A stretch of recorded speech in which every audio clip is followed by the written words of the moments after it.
Welcome to my show. A guest here. Her name is Susan Reynolds. Mrs. Susan, how are you doing, ma? I'm good. Thanks for having me on. Thank you so much, Mrs. Susan. I'm also glad to have you on the show. Firstly, you are a professional astrologer. Can you please, Mrs. Susan, discuss more about yourself and how you are doing currently now, Mrs. Susan? Okay, well, as you said, I'm a professional astrologer. I have worked as an astrologer for the last 40 years, and this is my full time profession. It is my livelihood. So I do it nights, weekends, days, all the time. Over the many years of working with astrology, I've started to open up into other areas as well.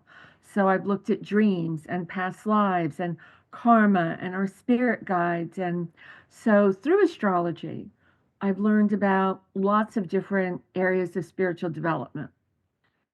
That is very, very lovely. And from the experience you've had from astrology, Mrs. Susan, have you written any book on that, Mrs. Susan? No, I've written some articles.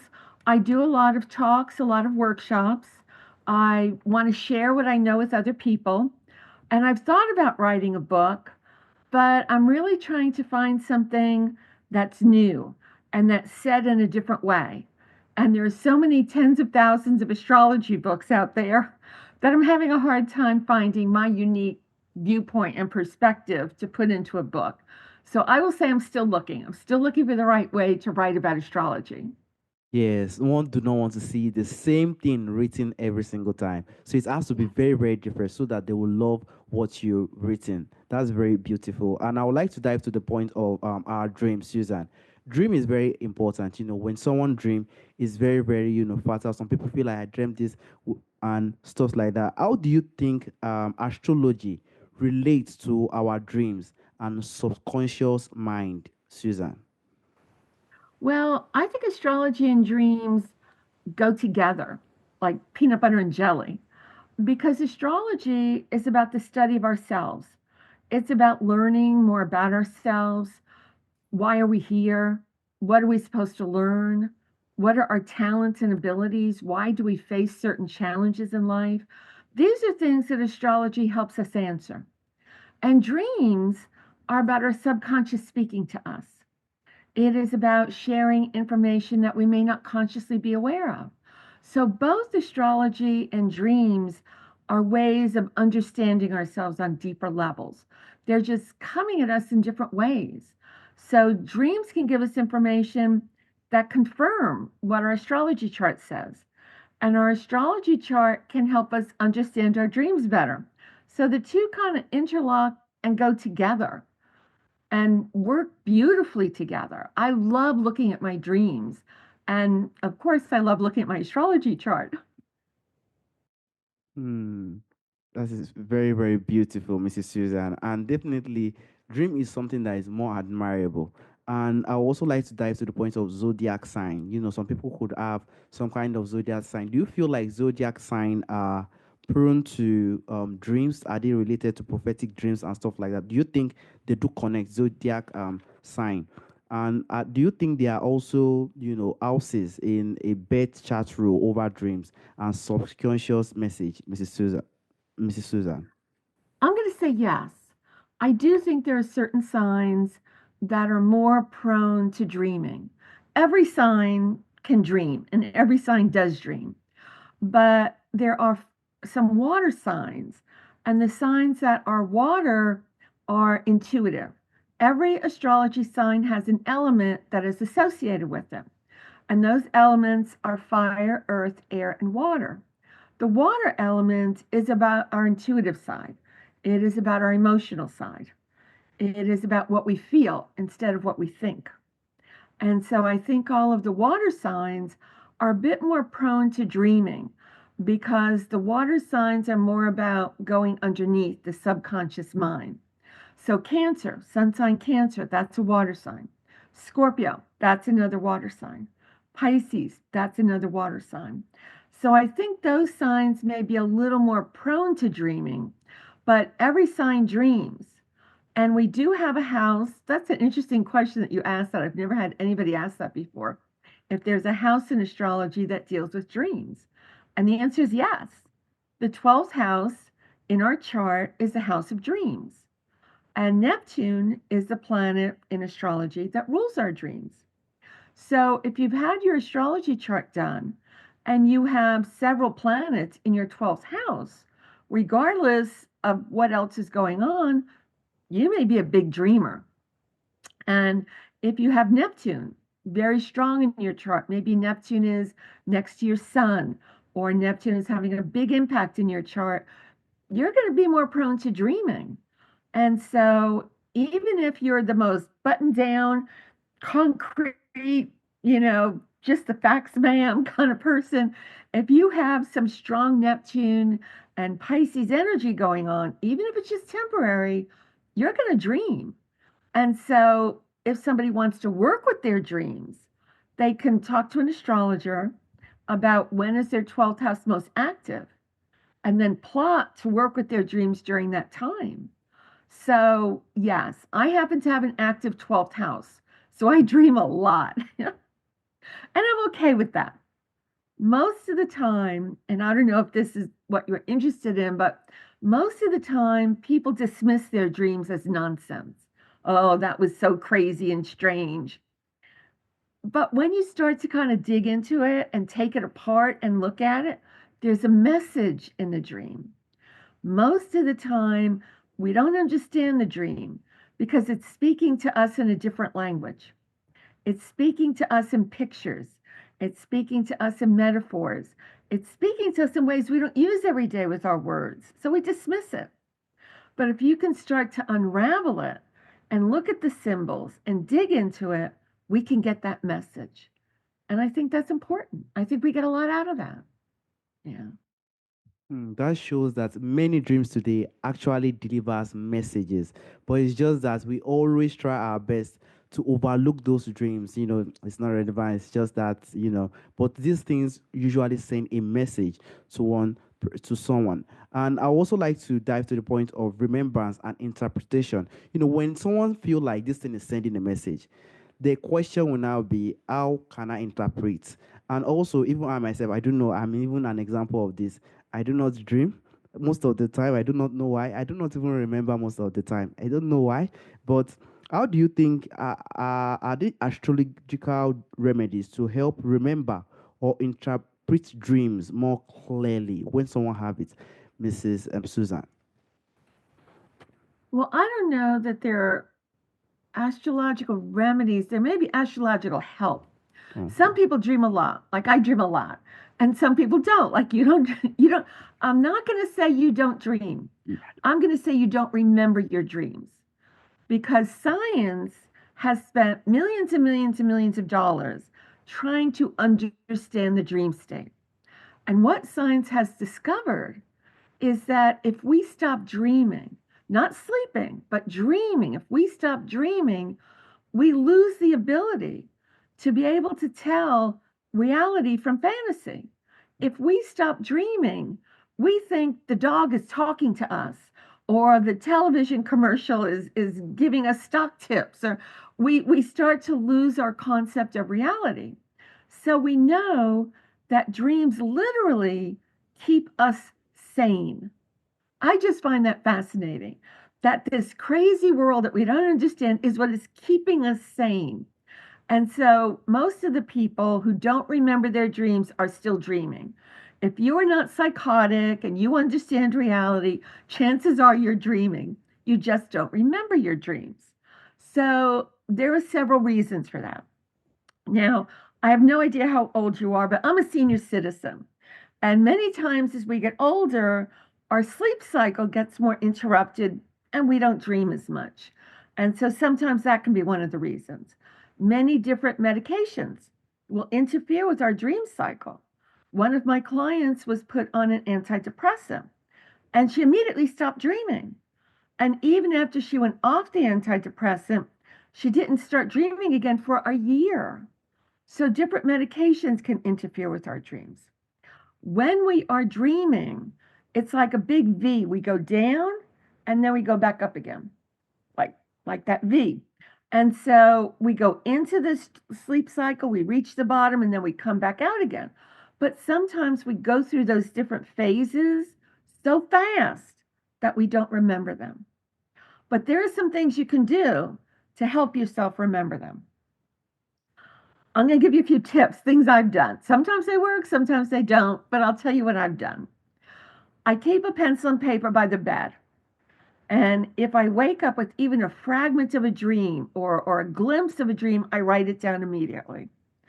Even if I wake up and I'm not remembering any dream, I'll start to write down how I feel. Did I wake up excited about the day? Mm. Did I wake up on the wrong side of the bed, kind of cranky? I'll write down about my mood. And gradually, you might start to get little glimpses. I'm also going to say, and I don't suggest this because I've done it and it's a little uncomfortable, but right before you go to bed, drink a big glass of water because you will wake up about 90 minutes after you fall asleep. And we start to go into our dream cycle about 90 minutes after we fall asleep. So chances are you'll wake up in the middle of your dream cycle. Before you rush to the bathroom, write down your dream and then go to the bathroom. You can also set an alarm clock that every 90 minutes throughout the night, and it will keep waking you up, and you'll keep waking up in the middle of a dream cycle. And even if you just get a little glimpse, start to write it down. I'll also say, anytime you get even a glimpse of a dream, even a little fragment, start to talk to somebody about that. Oh, I had a dream last night that I was sitting under an apple tree and eating an apple. That may seem very simple, but when you talk to somebody about it, you may start getting more insight about it. Oh, I love apples. And oh, so maybe something I like is coming for me. Or, oh, I'm allergic to apples. And why was I doing something that might make me sick? Something that seems simple may have a message. Oh, am I acting against my own interests? Am I doing something that could hurt me? So start to talk about it in addition to writing it down. There are so many times that I have started to talk to a friend about a dream.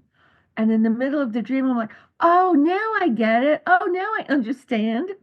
So sometimes just saying it out loud to somebody else will help us. And if you know an astrologer, and you can ask your astrologer to say, when are planets going to be in my 12th house? When am I most likely to dream? Because if the moon is in your 12th house, and we all, everybody, all of us, every month have the moon in our dream house for 2.5 days. So if we can pinpoint those days and make more of an effort during those days, astrology can help you with that a little bit. Yeah. It may take some time. We are not a patient people, but it may take some time. So be patient with doing this over and over again. I hope it definitely work. I might try some of it, and I'm a very, very young guy, honestly speaking. And I don't just know, and probably I do not always remember it. Maybe that's what usually happen. So some work need to be done around the side. And also, I also like to dive to the, past life astrology, dreams that reveal the karmic lesson based on the past life astrology. Do you think our dream can reveal karmic lessons based on our past life astrology, Mrs. Susan? Yes, Okay. absolutely. Yes. I am what is known as a karmic astrologer. And when I started doing astrology decades ago, I can't believe I'm going to say that, decades ago, I was working on a chart for one of my very first clients. And I was meditating on the chart. And very spontaneously, I had a vision. And I saw Mhm. a past life for this woman. And this was back in the 1980s. And I didn't know what to do. I'm like, do I tell this woman what I saw? Do I keep it to myself? Is she going to think I'm crazy talking about past life stuff? And I didn't know what to do. And it wasn't even, and this is what gets me, it wasn't even an interesting past life. She wasn't a pirate or a king. She was a housewife in Ireland and had a lot of children and then died. I mean, it was boring. It wasn't even a fun past life. And I thought, if I'm going to tell her past life, she should be a princess or something. So finally, I said, okay, I'm going to tell her what I saw. And if she wants to leave, she can leave. And I told her what I saw. And my client burst into tears. And she said, oh my God, that explains my whole life. Oh. I had seen this, what I thought was a very boring life for her. She was a housewife, she was a loving mother, her husband was a farmer, she had 9 children, and she died in her 50s. Very ordinary life. You wouldn't think that would answer this woman's life. Turns out the woman was a lawyer, very successful, on her way to being a partner. She came from a very large and loving Irish Catholic family. And she always felt guilty because she said she always knew that she didn't want to be a housewife. She didn't want to be a mother. She didn't want to just get a job to help out the family. She wanted a career. And she always felt like she was letting her family down because she wanted something else. And she always felt guilty. But when I told her what I saw, for her, it made sense. Oh, no wonder I don't want that. I did that already. I'm going to learn something new. So, what I took to be very ordinary was life changing for her. She looked lighter and brighter when she left. She had let go of her guilt at wanting something different. So, our charts can absolutely show us where our soul has been, and most of all, what we have come into this lifetime to learn. And usually, it is the areas where we came in to learn that we struggle the most. If we knew how to do it, we wouldn't have put it in our chart to learn. And many times I've had past life dreams, and the dreams will show me a lesson from another life. Sometimes they'll just show me a glimpse from another life. One time, a friend of mine's granddaughter, her parents are going through a divorce. And her granddaughter had this dream. I think she's about 10. And she said, Grandma, I don't understand this dream. I dreamt that it was the Civil War. And I was in a battlefield and I was in a uniform and I was a soldier fighting. And she said, what do you think that means? Now you can look at that on two levels. One, she's dreaming about two sides fighting. Her parents are getting a divorce. There's the dream.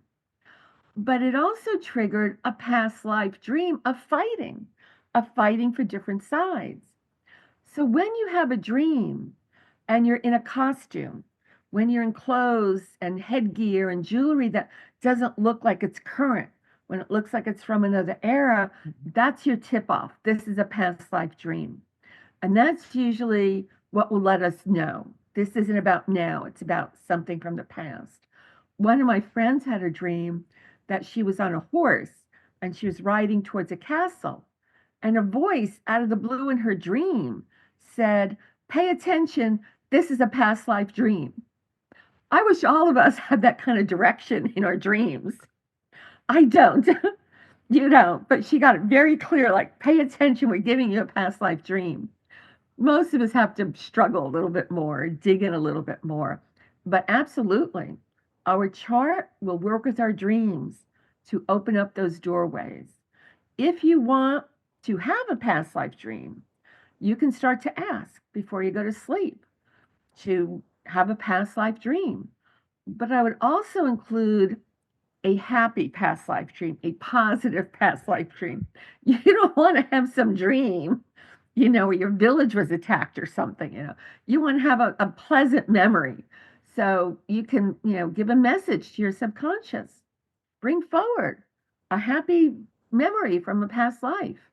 One of the things that I often ask is bring forward and show me talents and abilities from past lives that I may not be using now that I could use. We can take charge a little bit and direct that a little bit. But yes, everybody is capable of having a past life dream, and your chart will absolutely show that. Different astrologers will work with your chart in different ways.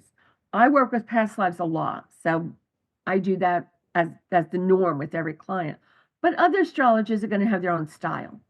So find one that works for you and ask them to look at your past lives. I'm fascinated with my past lives. Exactly. It's Have you ever very, had an experience of anything past life related? honestly speaking, even if I've had it, I might have not remembered, honestly speaking. So I don't think so. So I can't say, honestly speaking, that I've had anything related to past life, honestly speaking. And that shows that most of our dream is not all of our dream, but some of our dreams are related to our past life. So it's not really the current or it's not really the future. Because I think people usually believe that, anytime I dream is for the future, anytime I dream is for the future. But most of the time, sometimes it's from history, it's from the past, which is very, very inspiring. And it was a very, very beautiful story. And honestly speaking, I didn't know how you imagined to see the vision, honestly speaking, but it's going to be a later discussion. So, Mrs. Susan, there's a question I normally ask during the end of the show from our forefathers. There are a lot of beautiful things that do exist during our forefathers' time that is missing in our time today. If there is anyone or anything you would like to bring back to our time today, what do you think that thing will be, Susan? Oh my goodness. That's a wonderful question. I would probably say if we're looking at our forefathers, something we could use in today's modern age, I would say making life a little bit slower. Life is very fast, it's very busy. We have responsibilities. We have our cell phones, our computers, our iPads, we're in the car, we're out of the car. We're very rushed. Life is very busy. And I think in older times, life was a little quieter. It was a little more peaceful. And I wish that we could kind of bring that back. I meditate to kind of help ground myself and bring that sense of peace. But if you're a parent with small children and a job and responsibilities, you're running and going and doing, and it's not always possible to stop and meditate to get yourself grounded. So I wish that in some ways life was a little slower, a little bit more peaceful. And that's something that we can learn from an ancient time, to not overprogram ourselves and give ourselves a little peace. Yes, and if we could definitely do that, we realize that this world is so beautiful, so impressive, and all this tremendous anxiety and trauma that we have would definitely reduce. A lot of things that are going on in the internet, which is causing a lot of this inconvenience within a lot of people today. We definitely hope that that sense of slow moon, make things. Everybody should just try to calm down and see how things go. Everybody just wants to do this. Everybody want to do this. Everybody want to make money. It's just really too massive. And I also want to personally thank you for this opportunity. And speaking on these dreams, dreams is something that is, every single person encounter it, experience it in their life, and they have to know more about how they could use it in terms of astrology. Thank you so much, Mrs. Susan. It has been my pleasure. I will say that I have a website, exploreastrology.com. And on the website, I put out different articles about different things about astrology and different topics. So sometimes there's an article about karma or dreams. And every month on my website, I write free predictions for every one of the 12 signs. You don't have to join anything or buy anything. It's just my way of giving back to the community. So if you want to know what's going on with your particular sign for the month of March, go to Explore Astrology and check it out and see what's happening for you. Definitely recommend that, honestly speaking. Have a wonderful day, Mrs. Sudan. Bye bye. Bye.